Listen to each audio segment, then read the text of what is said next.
আজকে কোনো ফ্রেন্ডের ভাষায় ব্লগ করব না। আজকে আমি নিজের ভাষায় নিজের অসুস্থতা নিয়ে কিছু কথা বলবো। এতদিন শারীরিক অসুস্থতার কারণে আমি আপনাদেরকে কোনো ব্লগ দিতে পারিনি। তার জন্য আমি অবশ্যই দুঃখিত। কিন্তু ব্লগ দিতে না পারলেও আমার জীবনে কোনো সিক লিভ ছিল না।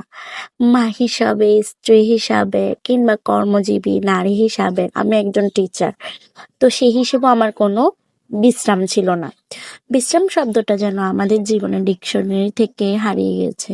জ্বরের তপ্ত নিঃশ্বাস যখন গায়ে লাগে তখনও আমাদের ভাবতে হয় সবাই খেয়েছে তো, মেয়েটা খাবে তো, কার কাছেই বা খাবে, কারণ মেয়েটা তো মায়ের উপর নির্ভরশীল। এছাড়াও আরো 10টা কাজ তো থাকে।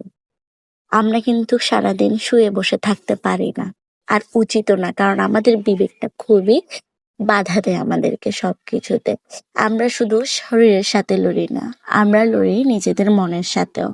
মাঝে মাঝে খুব ইচ্ছে করে সব ফেলে একটু শুয়ে থাকতে, কেউ একজন এসে বলুক আজ তোকে কিচ্ছু করতে হবে না, আমি আছি তো। কিন্তু বাস্তব বড় কঠিন।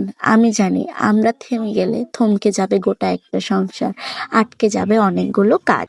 অসুস্থতা আমাদের শরীরকে দুর্বল করতে পারে, কিন্তু আমাদের ইচ্ছা শক্তিকে নয়। এই যে ভাঙা শরীর নিয়ে হাসি মুখে সব সামনে নেওয়া, এটাই তো একটা মেয়ের আসল শক্তি।